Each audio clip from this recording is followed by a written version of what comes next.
Je vais expliquer ce qu'est une allogreffe de moelle osseuse. On appelle ça aussi une allogreffe de cellules souches hématopoïétiques. Mais c'est vrai que c'est un petit peu long.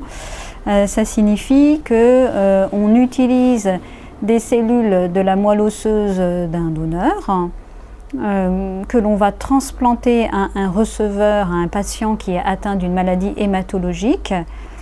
Et donc que cette moelle osseuse du donneur, elle va remplacer complètement, à 100%, la moelle osseuse du receveur.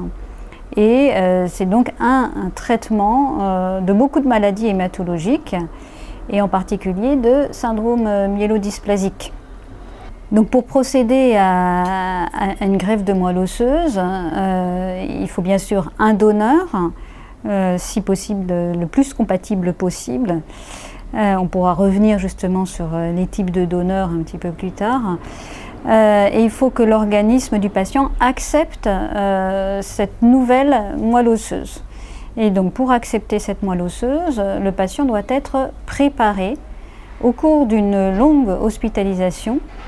Et pour le préparer, on donne au patient de la chimiothérapie, donc un traitement anticancéreux, pour détruire sa moelle osseuse à lui, pour laisser la place à la nouvelle moelle osseuse. Et on doit également administrer des immunosuppresseurs pour que cette moelle osseuse du donneur ne soit pas rejetée. Car si on transplante une moelle osseuse d'un donneur à un patient qui n'est pas préparé, la greffe ne va pas du tout prendre. Donc ce sont des éléments indispensables à la prise de greffe, chimiothérapie et traitement immunosuppresseur. Et ça ne peut se concevoir et se réaliser qu'au cours d'une hospitalisation.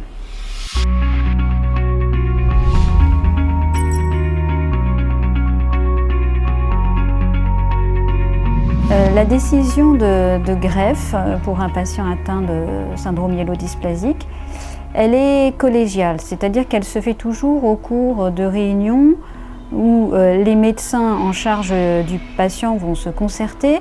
Et dans cette réunion, il va y avoir des médecins spécialisés en greffe, des médecins plus spécialisés en chimiothérapie ou autres traitements. Et on va évaluer le bénéfice potentiel d'une allogreffe de moelle osseuse. Et en général, ce bénéfice, il est surtout observé pour les formes de syndrome myélodysplasique les plus sévères. Ensuite, une fois que l'indication de greffe est posée, on va commencer à chercher le donneur et vérifier aussi que le receveur ne présente pas de contre-indication à la greffe. Les contre-indications, elles peuvent être liées à la maladie, mais elles peuvent être aussi liées aux antécédents du patient ou à ses traitements. Par exemple, s'il présente plusieurs défaillances d'organes, le cœur par exemple ou le poumon, ces pathologies peuvent contre-indiquer la greffe.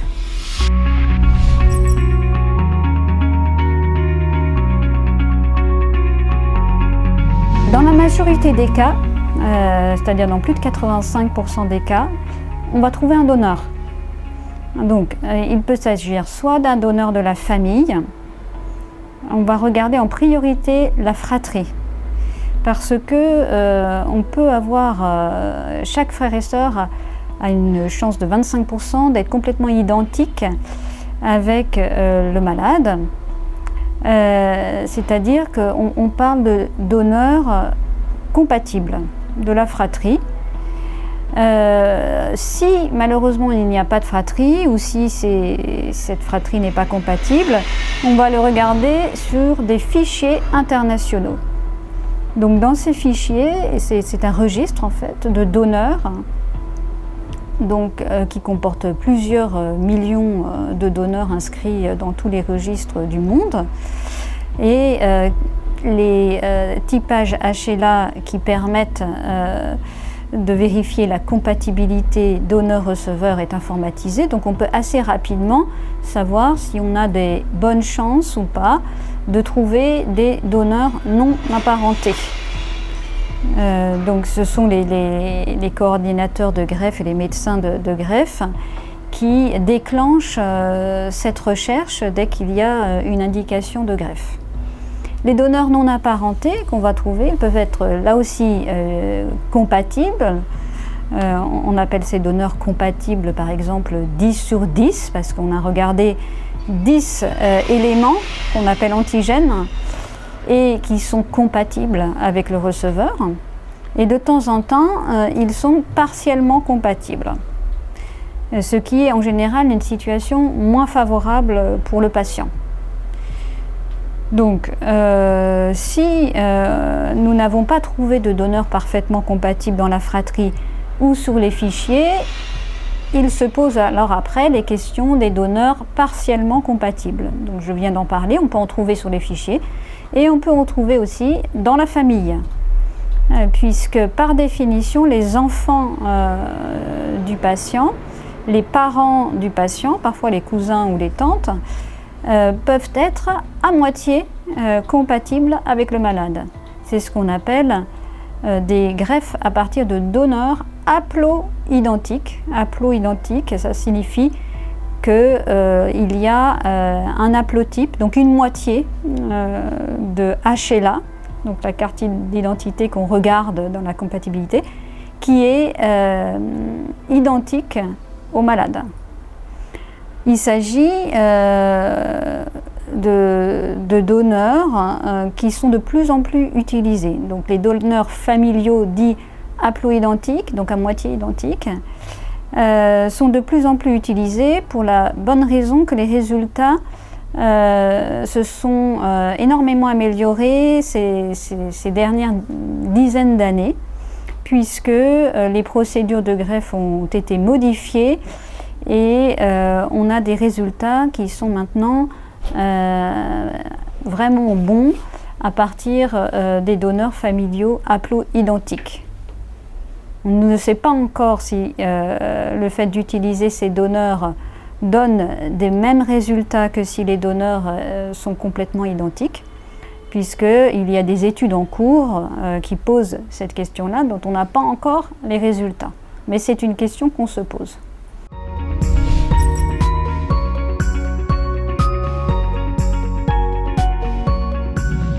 Mais cette allogreffe, elle ne peut pas s'adresser à tous les patients, car ça reste une procédure assez invasive et potentiellement toxique.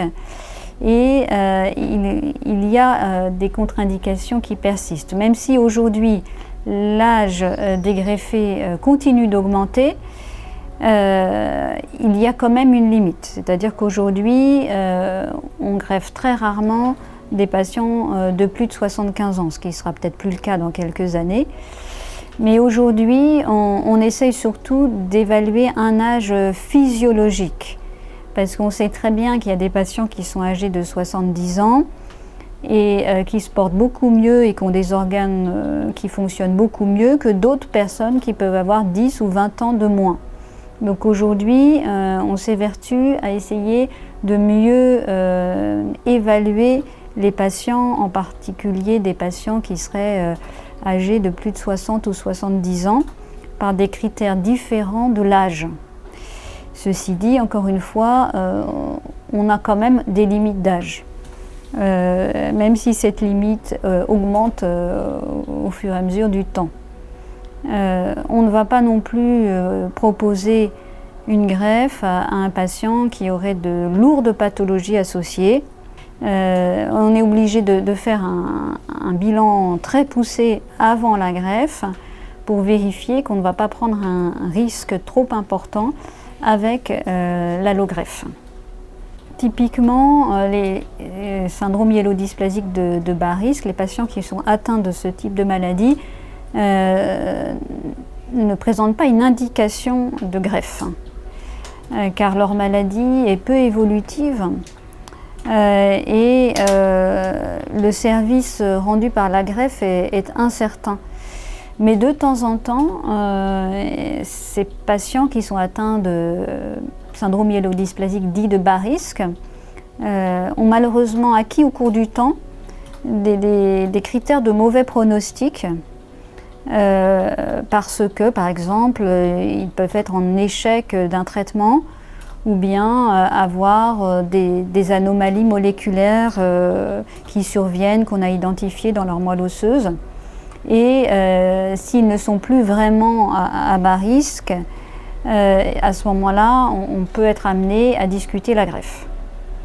Par ailleurs, on a un protocole prospectif en France qui évalue justement le rôle de l'allogreffe pour des patients qui seraient atteints de formes intermédiaires de syndrome myélodysplasique, qui ne sont pas complètement à bas risque, ils ne sont pas non plus à haut risque, ils sont entre les deux. Et on propose à ces patients de les greffer avec des donneurs relativement classiques, c'est-à-dire des donneurs complètement identiques. Bien entendu, si ces patients évoluent vers une forme plus sévère de la maladie, on rediscute également des greffes à partir de donneurs qui ne seraient pas éventuellement complètement compatibles. Donc ce protocole est en cours, on n'a pas les résultats de ce protocole à ce jour.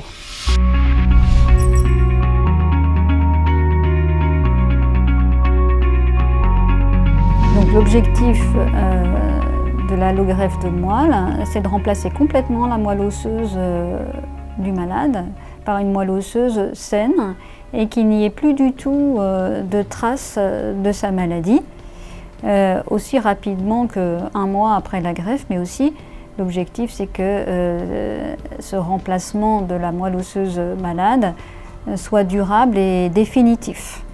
C'est l'objectif. L'autre objectif, c'est également de ne pas présenter de complications post-greffe qui pourraient entraîner des séquelles. Et pour éviter ces complications, on doit utiliser beaucoup de traitements préventifs, notamment pour éviter des complications immunologiques, des rejets ou des infections.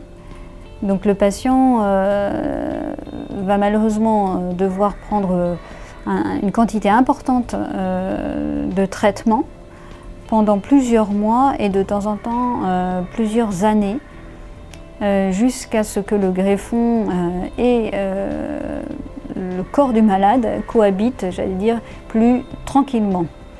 Ce qui signifie aussi que la première année post-greffe demande beaucoup d'investissement de la part du malade, avec initialement une longue hospitalisation de presque 2 mois et beaucoup de visites à l'hôpital, beaucoup d'examens, beaucoup de prises de sang et une année, disons, où il y a beaucoup d'allers-retours à l'hôpital.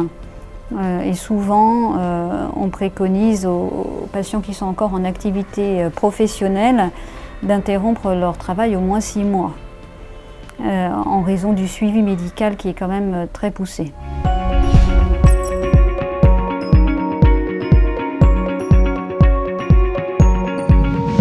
Donc après allogreffe, on peut développer des complications, notamment immunologiques, et parmi ces complications, une réaction du greffon contre l'hôte. Alors qu'est-ce que ça signifie? Ce sont les cellules du greffon qui sont capables de reconnaître qu'elles sont dans un corps étranger qui est celui du malade. Et ces cellules, qui sont les cellules de l'immunité, peuvent attaquer les tissus ou les organes du patient. C'est une réaction qui est fréquente et qui est normalement prévenue par des traitements immunosuppresseurs, mais de temps en temps elle survient quand même. Elle n'est pas toujours grave et ne nécessite même pas systématiquement un traitement. Tout dépend des symptômes que le patient présente. Donc les symptômes peuvent être au niveau de la peau, avec des boutons, des démangeaisons, des rougeurs, au niveau des muqueuses, avec des irritations notamment, au niveau des intestins avec des troubles digestifs, du foie, on peut avoir une sorte de jaunisse. En réalité, tous les organes peuvent être atteints, donc je ne peux pas tous les lister. Et c'est pour ça que c'est important à chaque visite de vérifier si il y a des symptômes éventuellement en rapport avec une réaction du greffon contre l'hôte.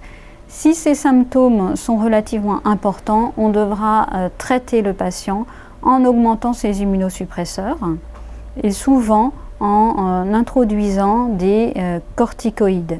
Donc les corticoïdes, ce sont des anti-inflammatoires très puissants et qui eux-mêmes nécessitent d'ailleurs une surveillance. Donc cette réaction du greffon contre l'hôte, elle peut survenir dès la prise de greffe, c'est-à-dire quelques semaines après le passage du greffon, et elle peut aussi survenir plusieurs mois après la greffe.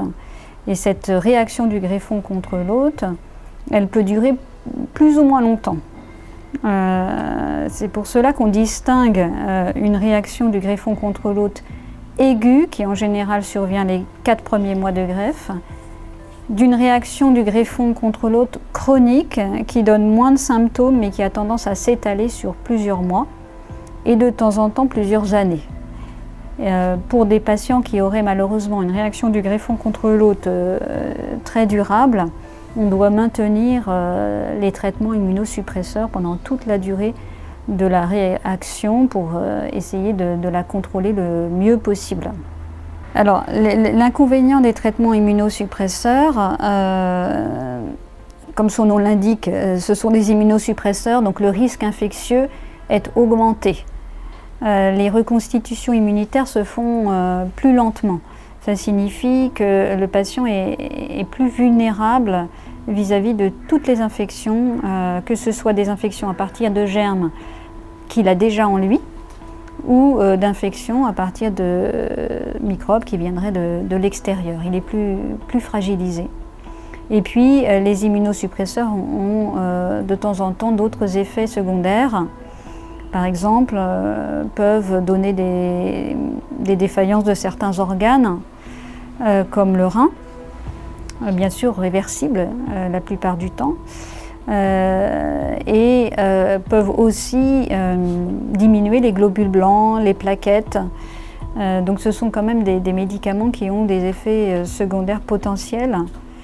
Et l'idée, c'est de les arrêter si tout va bien, entre le 3e mois et le 9e mois de la greffe. Mais la majorité des patients va arrêter les immunosuppresseurs, ce qui est complètement différent d'une greffe de rein, d'une greffe de cœur, enfin d'une greffe d'organes, parce que dans une greffe d'organes, on va garder toute sa vie les immunosuppresseurs, ce qui n'est pas le cas pour la greffe de moelle osseuse.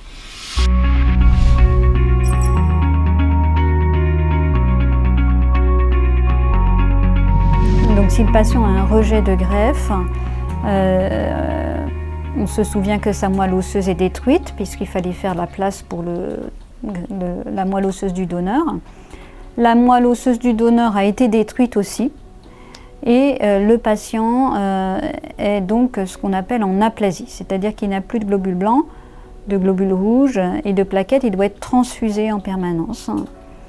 Et cet état le fragilise énormément vis-à-vis de toutes les infections. Et la plupart du temps, le patient doit rester hospitalisé pour cette raison. Dans ce cas-là, en cas de rejet, on va recruter en urgence un 2e donneur. On n'a pas toujours plusieurs donneurs à disposition. Si on n'a qu'un donneur, on va prendre le même donneur, on n'aura pas tellement le choix. Mais aujourd'hui, avec les donneurs familiaux et notamment haploïdentiques, on a souvent plusieurs donneurs disponibles. Donc on essaiera de prendre un donneur différent en se disant que la première greffe n'a pas fonctionné avec ce donneur-là. Ça paraîtrait logique d'essayer un donneur différent. Mais ce n'est pas forcément la règle et ce n'est pas parce qu'on va utiliser le 2e donneur que ça ne va pas marcher. Ça peut également très bien fonctionner. On peut changer en revanche la préparation du patient pour que ça se passe mieux, ou bien du donneur aussi. On peut prélever le donneur différemment. Il peut y avoir aussi des situations où malheureusement la maladie revient après la greffe. Bien sûr, on fait une allogreffe justement pour que la maladie soit contrôlée et que le patient soit en rémission le plus longtemps possible, mais il arrive que le patient malheureusement rechute de sa maladie initiale. Et dans ces cas-là, il peut être discuté plusieurs types de traitements. Et parmi les traitements discutés, peuvent se discuter une greffe, une deuxième greffe, ou autre traitement, une nouvelle injection de cellules du donneur sans pour autant faire une deuxième greffe. Parce que les cellules du donneur, certaines cellules du donneur, sont capables de détruire les cellules malades. Donc il est possible de faire des injections de ce qu'on appelle des lymphocytes du donneur. On peut en faire plusieurs, de façon à mieux contrôler la maladie si elle est revenue après la greffe. Donc on peut faire une deuxième greffe, on peut faire des lymphocytes, on peut faire aussi de la chimiothérapie ou d'autres traitements plus ciblés. Et on peut même faire plusieurs traitements combinés.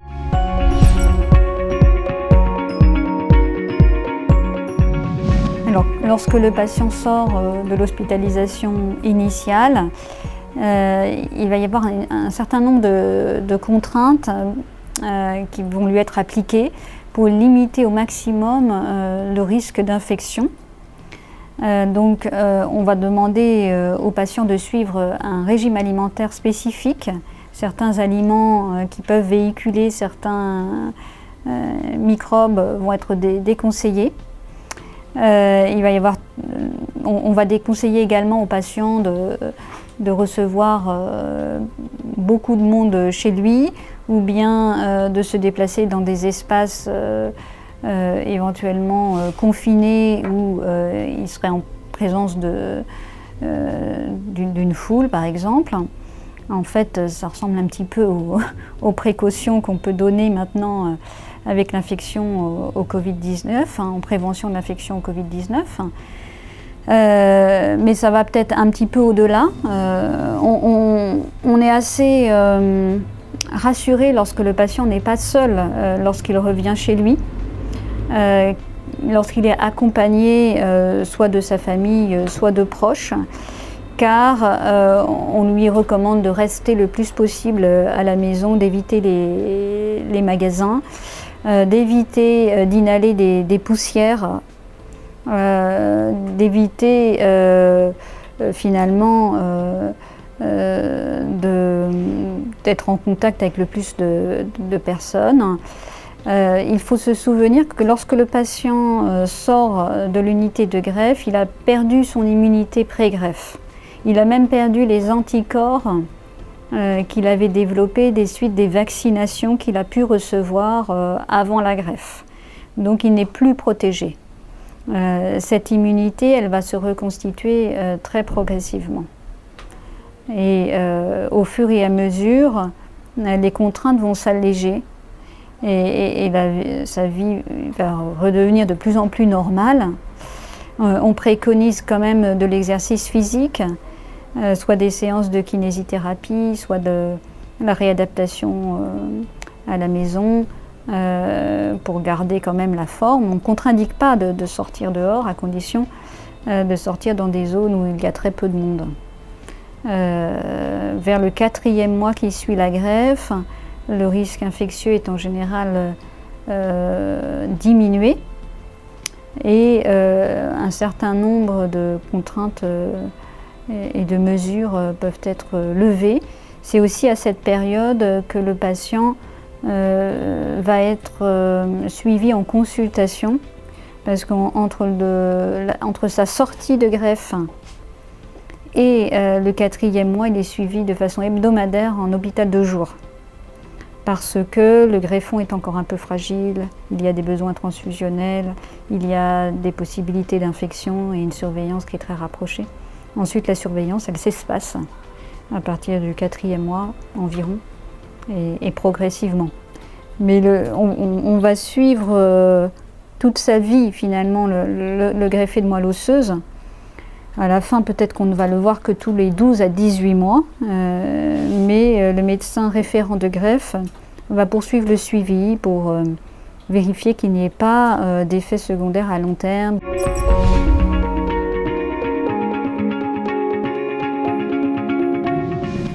La bonne nouvelle, c'est qu'il y a beaucoup d'essais thérapeutiques dans les complications de greffe.